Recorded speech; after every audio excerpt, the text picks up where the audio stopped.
Hello friends, 12 ज्योतिर्लिंग के दर्शन कम समय में और कम बजट में आप कैसे आराम से कर सकते हो, इसकी मैं पूरी आपको जानकारी देने वाली हूँ।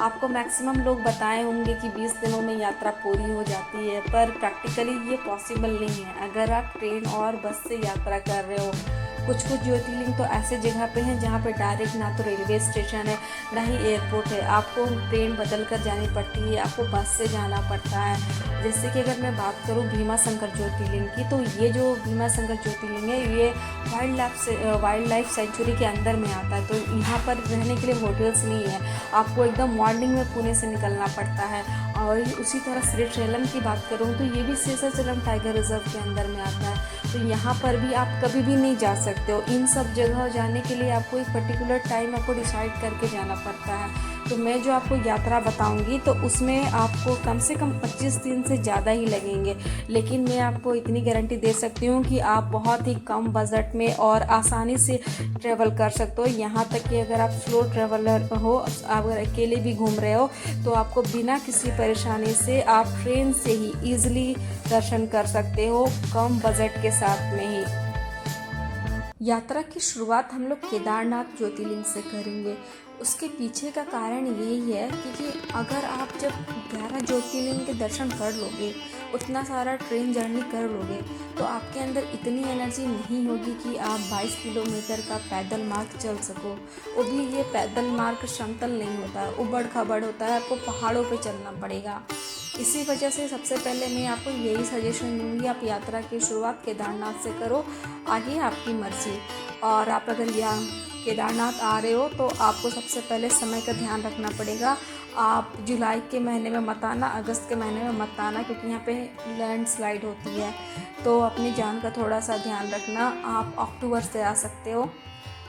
मई में दरवाजे खुल जाते हैं केदारनाथ के, मई और जून में ठीक रहता है, लेकिन जुलाई अगस्त में मत आना। केदारनाथ आने के लिए आप लोगों को या तो हरिद्वार आना पड़ेगा या ऋषिकेश आना पड़ेगा, क्योंकि आप हरिद्वार और ऋषिकेश से ही आपको डायरेक्ट बसेस मिल जाती हैं। और आपको एक बात का ध्यान रखना है, आपको मॉर्निंग की ही यहाँ पे बस मिलेंगी, आपको दिन में या फिर शाम में बस नहीं मिलेंगी, क्योंकि हरिद्वार से आपको सोनप्रयाग जाना पड़ेगा सबसे पहले तो। और सोनप्रयाग जाने के लिए लगते हैं टोटल 8 घंटे। और इसीलिए हरिद्वार आप जब भी आ रहे हो तो आपको अगर नाइट में पहुँचे हो तो नाइट में स्टे करने के बाद आपको मॉर्निंग की आपको बस ले लेनी है। हाँ, आप लेट नहीं कर सकते क्योंकि उसके बाद आपको बस मिलेगी ही नहीं। तो सबसे पहले हम लोग सोनप्रयाग आएंगे। सोनप्रयाग में आने के बाद में आप यहाँ पर अपना सामान रख लेना। यहाँ पे बहुत सारे लॉकर रूम बने रखे हुए हैं। फिर यहाँ से हमें गौरीकुंड जाना पड़ता है। गौरीकुंड के लिए आपको ऑटो लेना पड़ेगा। गौरीकुंड में जाके आपको वहाँ पे स्नान करना है और अपनी यात्रा की शुरुआत करनी है। आपको यहाँ से 22 किलोमीटर का पैदल मार्ग चलना है। सीधे सीधे जैसे जैसे मंदाकिनी नदी बहती हुई आती है ऊपर से नीचे, ठीक उसी तरह मंदाकिनी नदी के किनारे किनारे हमें चलते हुए जाना है। अपनी 22 किलोमीटर की यात्रा को पूरी करनी है। 22 किलोमीटर की यात्रा पूरी करने के बाद आप नाइट में पहुंचोगे। यहाँ पे बहुत सारे कैंप बने हुए हैं, आप कैंप में स्टे कर लेना, या तो यहाँ पे गेस्ट हाउस भी बने हुए हैं, गेस्ट हाउस में भी आप स्टे कर सकते हो। फिर उसके बाद में अगली सुबह को आपको ज्योतिर्लिंग के दर्शन करने हैं, वहाँ पे पूजा करना है। केदारनाथ ज्योतिर्लिंग के जस्ट पीछे में थोड़ी सी ही डिस्टेंस पे आदि गुरु शंकराचार्य जी का समाधि स्थल है, तो वहाँ पे आप जाना मत भूलना। मैक्सिमम लोगों को पता नहीं होता है, पर मैंने आपको ये बता दिया। वहाँ पे आदि गुरु शंकराचार्य जी का समाधि स्थल है, वहाँ चले जाना। अगर आप केदारनाथ से बद्रीनाथ जाना चाहते हैं तो आप वो भी जा सकते हो, उसके लिए भी आपको बसेस मिल जाती है सोनप्रयाग से। उसके बाद सोनप्रयाग से हम लोग वाराणसी जाएंगे काशी विश्वनाथ के दर्शन करने के लिए। तो आपको हरिद्वार से काशी विश्वनाथ यानी कि वाराणसी जंक्शन के लिए आपको ट्रेनें मिल जाएंगी। आपको प्रयागराज के लिए कोई ट्रेन नहीं मिलती, आप याद रखिए इस बात को। आपको वाराणसी जंक्शन के लिए आपको ट्रेन मिल जाती है हरिद्वार से। वाराणसी में आने के बाद में यहाँ पे गंगा घाट के दर्शन करने के बाद में, स्नान करने के बाद में आप ज्योतिर्लिंग के दर्शन करने के लिए चले जाना।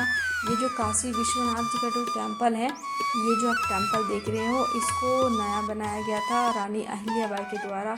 और जो हमारा मुख्य ज्योतिर्लिंग है वो जस्ट इसके सामने जो बैरिकेटर लगे हुए हैं। जो मस्जिद है वहाँ पे विवाद चल रहा है ज्योतिर्लिंग और का।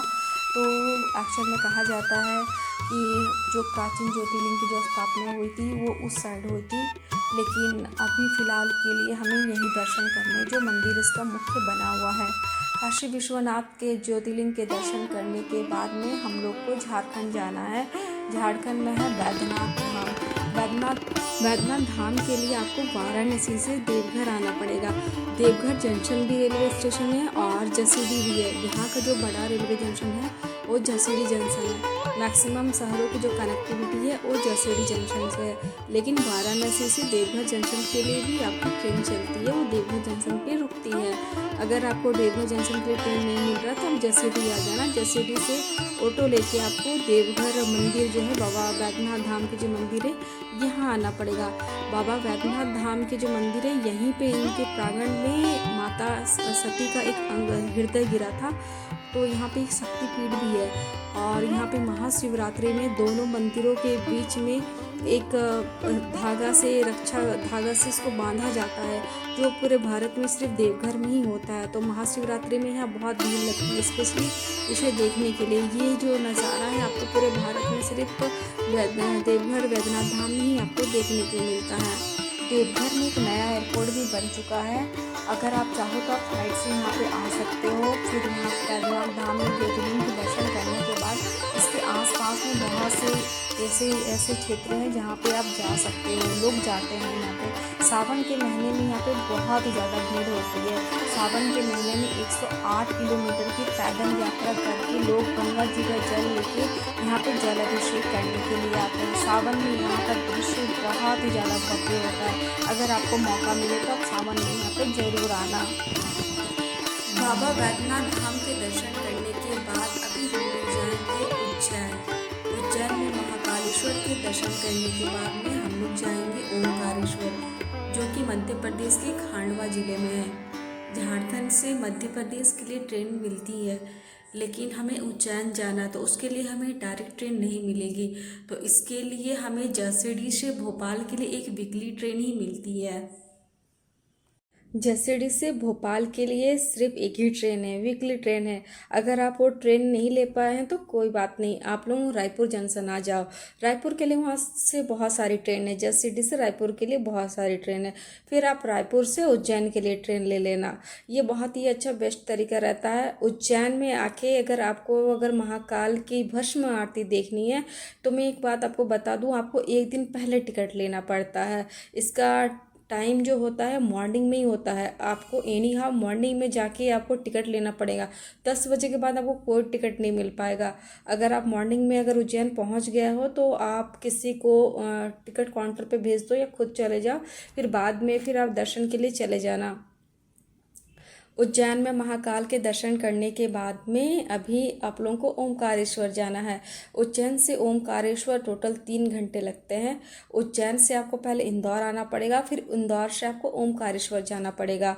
ओमकारेश्वर जाने के लिए जो आपका रेलवे जंक्शन पड़ता है वो खांडवा जंक्शन पड़ता है, लेकिन बस का रास्ता भी बहुत ही अच्छा है। सिर्फ 1 घंटे में इंदौर से आप ओमकारेश्वर पहुंच जाते हो। फिर अगर खांडवा से अगर ओमकारेश्वर जाओगे तो फिर आपको फिर से ऑटो लेना पड़ेगा। तो बेस्ट यही रहता है कि बस आप ले लो। उज्जैन से ओमकारेश्वर के लिए भी बसेस चलती है, लेकिन वो मॉर्निंग में ही रहती है। तो इससे बेहतर है कि आप उज्जैन से इंदौर आ जाओ और इंदौर से ओमकारेश्वर आ जाओ। ओमकारेश्वर बहुत ही ज़्यादा खूबसूरत है। यहाँ के प्राकृतिक नज़ारा, नर्मदा नदी, सब कुछ यहाँ पे बहुत ही अद्भुत है। ओमकारेश्वर के लिए एक बात मैं बता दूँ, यहाँ पे 2 शिवलिंग हैं, नर्मदा नदी के बाएं तट पर और दाएं तट पे। मैक्सिमम लोग जो टूर पैकेज लेके आते हैं वो पूरी तरह से ओमकारेश्वर का दर्शन नहीं कर पाते हैं। रीज़न यही है कि अगर आप ओमकारेश्वर में अगर अच्छे से दर्शन करना चाहते हैं आपको तो 1 नाइट वहाँ स्टे करना ही पड़ेगा, क्योंकि आप दोनों शिवलिंग की आप दर्शन करते हो। दोनों शिवलिंग पहले दाएं तट के शिवलिंग के दर्शन किए, फिर अगर आप चाहो तो आप नदी से पार बोट के थ्रू आप जा सकते हो दूसरे शिवलिंग के दर्शन करने के लिए, या फिर ब्रिज बना हुआ ब्रिज से जा सकते हो। फिर उसके बाद ये जो ओमकारेश्वर पर्वत है, इस पूरे पर्वत की हमें परिक्रमा करनी रहती है। ये पूरी तरह से ओम की आकृति की बनी हुई है। जब इस पर्वत पे आप चलोगे तो कभी आप ऊपर उठ रहे होगे, कभी आप नीचे उठ रहे होगे। इस 7 किलोमीटर का जर्नी इतना आपका यादगार हो जाएगा कि आप कभी सोचे नहीं होगे। बहुत ही अच्छा ओंकारेश्वर का ये दर्शन आपको हो जाता है। यहाँ पर नर्मदा नदी बहुत ही अच्छे से इसका परिक्रमा करने से आपको बहुत ही एक आनंद मिलता है। यहाँ पे मैक्सिमम लोग आते हैं, ओंकारेश्वर में सिर्फ शिवलिंग का दर्शन करते हैं और चले जाते हैं, ना तो वो नर्मदा परिक्रमा करते हैं और ना ही अच्छे से ओंकारेश्वर पर्वत की परिक्रमा करते हैं। यहाँ पे आदि गुरु शंकराचार्य जी की गुफा भी है। ये वही गुफा है जहाँ पे आदि गुरु शंकराचार्य जी ने दीक्षा ली थी। ये जगह बहुत ही पवित्र जगह है और यहाँ पे दीक्षा ली थी उन्होंने। ये गुफा आपको देखने को मिल जाएगा। प्लस यहाँ पे आदि गुरु शंकराचार्य जी का बहुत ही एक बड़ी मूर्ति बनी है। आप इस मूर्ति के भी दर्शन कर सकते हो। तो इसके लिए आपको 1 नाइट यहाँ स्टे करना ही पड़ेगा। इसलिए मैं आपको कह रही थी कि जो लोग भी बोलते हैं कि 20 दिन में पूरे दर्शन हो जाता है, एक्चुअल में वो क्या करते हैं, बस तो शिवलिंग के दर्शन करते हैं। उसके आसपास के जो क्षेत्र हैं उसकी परिक्रमा ना तो करते हैं ना ही देखते हैं, बस वो शिवलिंग के दर्शन किए और झट से चले गए। तो ऐसा तो दर्शन को तो मैं दर्शन नहीं मानूंगी। अगर आप किसी जगह पे गए हो तो कम से कम कुछ जगह आपको घूमना चाहिए। जैसे कि अगर अभी हम लोग नासिक जाएंगे तो नासिक में तो बहुत कुछ है, बहुत कुछ पुरानी चीज़ें हैं, महाभारत युग की है, तो वो सबको तो देखना ज़रूर बनता है। तो अभी ओंकारेश्वर में दर्शन करने के बाद हमें फिर से हमें उज्जैन जाना है। अगर भस्म आरती की अगर टिकट लिए तो आप भस्म आरती सुबह के 5 बजे से यहाँ से स्टार्ट हो जाता है। एक बार आप लोग टाइम देख लेना भस्म आरती की टाइमिंग क्या है, फिर उसके अकॉर्डिंग आप लोग अपना डिसीजन ले लेना। और वहाँ पे उज्जैन महाकाल में शक्तिपीठ भी है। अगर आप यहाँ पे आए हो तो भैरवकाल शक्तिपीठ और यहाँ पे एक प्राचीन गुफा है भृतहरि की गुफा, यहाँ पे ज़रूर जाना। ये क्षिप्रा नदी के तट पे ही है। ये बहुत ही प्राचीन गुफा है। बोला जाता है कि जो इस गुफा में जाते हैं उनको एक ही जगह पे चारों धामों की यात्रा का सुख मिल जाता है। इसके बाद हम लोग चलेंगे गुजरात। तो गुजरात के लिए सबसे पहले हमें जो ट्रेन मिलती है ये हमें उज्जैन से मिल जाएंगी। उज्जैन से हमारा जो सोमनाथ टेम्पल के लिए जो रेलवे जंक्शन पड़ता है ये वीरावल पड़ता है। तो वीरावल के लिए हमें डायरेक्ट ट्रेन मिल जाती है। हमें उज्जैन से ही ट्रेन मिल जाएगी। सोमनाथ मंदिर में दर्शन करने के बाद हम लोग दूसरा ज्योतिर्लिंग नागेश्वर ज्योतिर्लिंग के लिए जाएंगे। नागेश्वर ज्योतिर्लिंग द्वारका में है। तो उसके लिए सबसे पहले हमें वीरावल से ट्रेन लेनी पड़ेगी द्वारका जंक्शन के लिए। फिर द्वारका जंक्शन पहुंच के हमें ऑटो लेना पड़ेगा नागेश्वर ज्योतिर्लिंग के लिए। यहाँ दर्शन करने के बाद में आप चाहो तो ओखा जा सकते हो। ओखा से द्वारका नगरी जो है कृष्ण जी की कर्मभूमि, यहाँ पे जाने के लिए आपको फेरी मिल जाएगा। अगर आप फेरी से नहीं जाना चाहते हो तो इसके लिए एक ब्रिज भी बना हुआ है जो कि नया बना है। इस ब्रिज में से आप जा सकते हो द्वारका नगरी तक। ये द्वारका नगरी समुद्र में डूब चुकी है, लेकिन यहाँ एक मंदिर है, आप यहाँ पे ज़रूर जाओ दर्शन करने के लिए। अगर आप इतनी दूर आए हो तो कम से कम आपको दर्शन करने के लिए ज़रूर जाना चाहिए।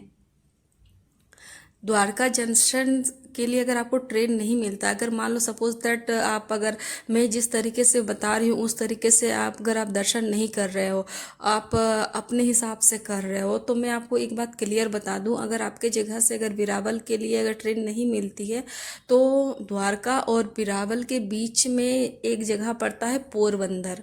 पोरबंदर के लिए बहुत सी जगहों से ट्रेन आती है क्योंकि पोरबंदर बहुत ही एक फेमस शहर है, बड़ा शहर है और यहाँ पे एयरपोर्ट भी है। अगर आप ट्रेन से अगर अनकंफर्टेबल हो आने में, आप नहीं आ पा रहे हो ट्रेन से, तो आप पोरबंदर के लिए आप एयर टिकट ले सकते हो, या तो राजकोट के लिए। राजकोट भी यहाँ से सामने ही पड़ता है, अहमदाबाद काफ़ी दूर पड़ता है।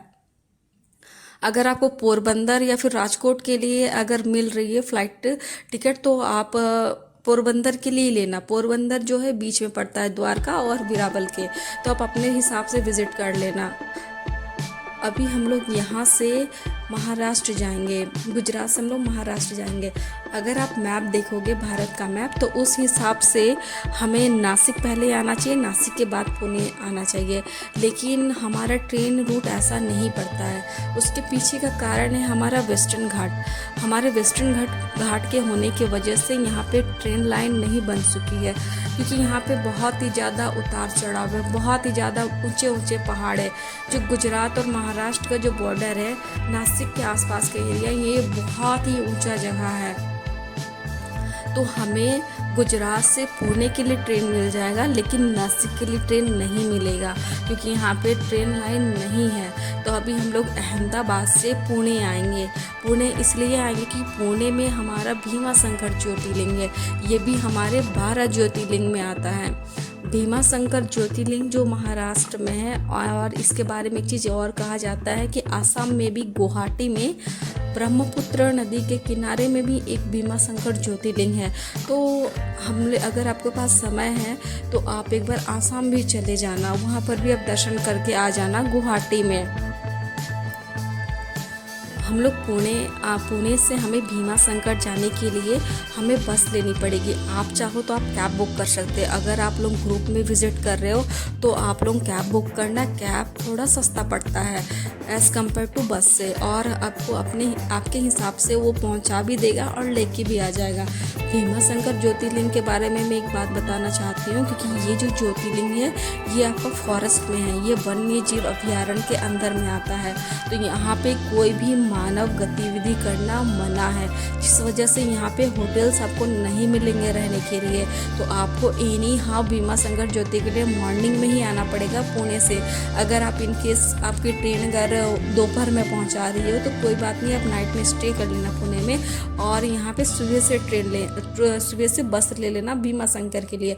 पुणे से आपको भीमा शंकर के लिए बहुत सारी बसेस मिल जाती है, लेकिन याद रखना ये बस आपको मॉर्निंग में ही लेना है, क्योंकि आप भीमा शंकर पहुँचने में 2 घंटे लगते हैं। फिर आप वहाँ पे दर्शन करोगे, भीड़ होगी। फिर उसके बाद भीमा शंकर का जो फॉरेस्ट है, इस फॉरेस्ट में 2 किलोमीटर आपको पैदल भीमा नदी के नाम से जानते हैं। उस भीमा नदी के सामने भी यहाँ भी एक ज्योतिर्लिंग है, जिससे कि प्राचीन ज्योतिर्लिंग कहा जाता है। तो आप यहाँ पे दर्शन करने आ सकते हो। भीमा शंकर ज्योतिर्लिंग दर्शन करने के बाद अब हम लोग नासिक जाएंगे। नासिक में है त्र्यंबकेश्वर ज्योतिर्लिंग।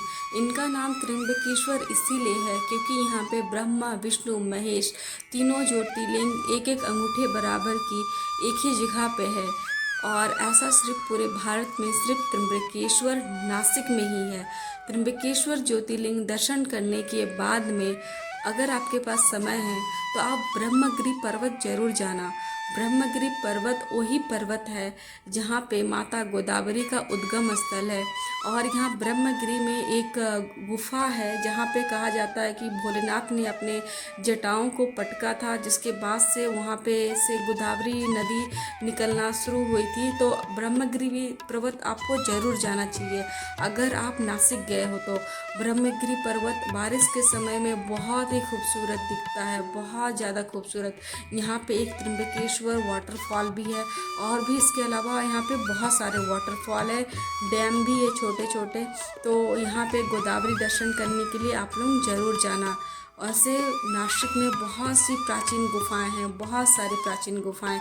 यहाँ पे पंचवटी है, आप लोगों को पता है पंचवटी रामायण से जुड़ा हुआ एक जगह है। कहा जाता है कि माता सीता जी का हरण यही पंचवटी से ही हुआ था, और यहाँ पे सीता गुफा भी है। उसके अलावा यहाँ पे पांडवलेनी गुफाएं हैं। कहा जाता है कि इसका जो टाइम पीरियड है ये महाभारत के समय से मैच करता है। तो अगर आप नासिक गए हो तो इन गुफाओं को ज़रूर जाना। उसके अलावा यहाँ पे श्री सप्तश्रृंगी निवासिनी देवी जी का मंदिर भी है, तो यहाँ भी आप लोग जाना बिल्कुल मत भूलना। नासिक खुद में ही एक बहुत ही प्राचीन जगह है। नासिक बहुत ही एक प्राचीन शहर है, जैसे कि हमारा काशी।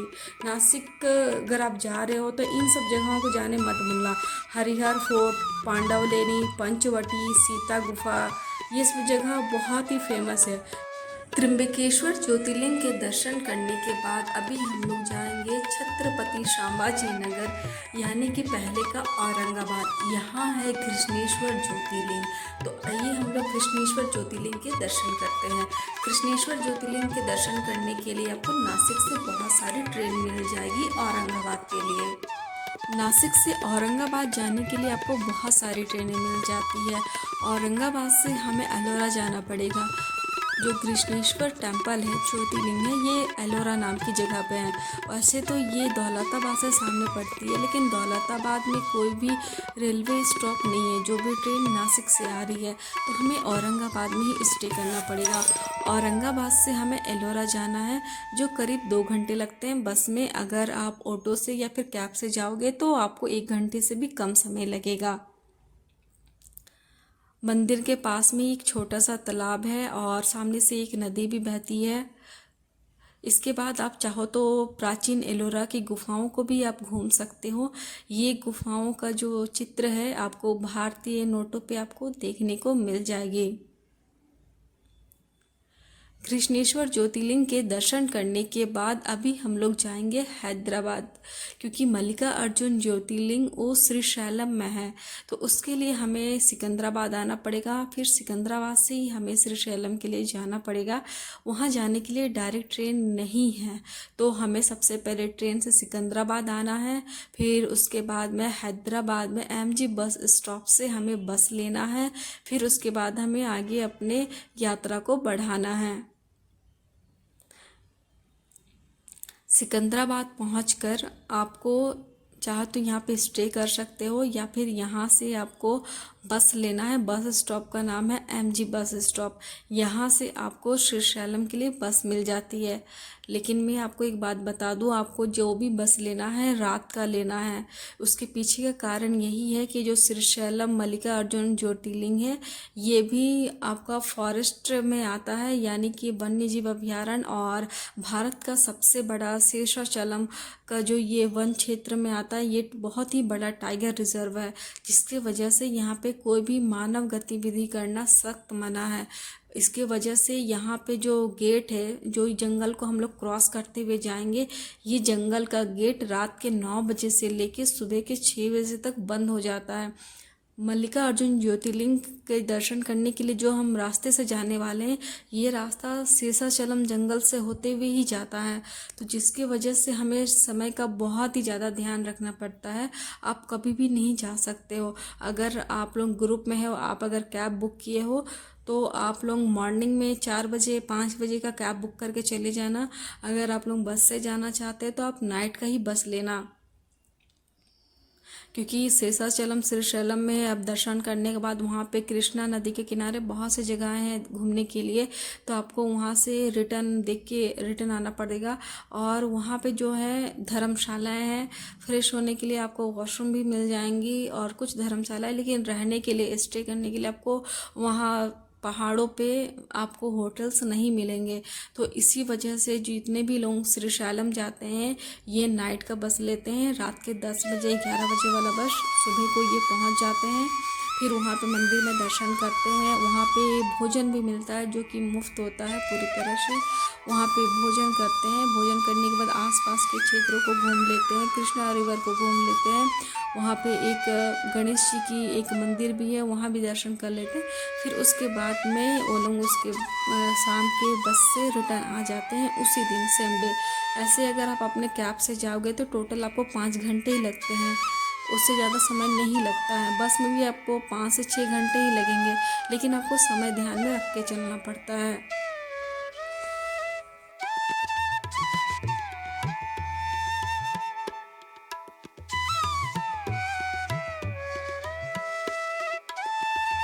मल्लिका अर्जुन ज्योतिर्लिंग दर्शन करने के बाद अभी हम लोग रामेश्वरम जाएंगे।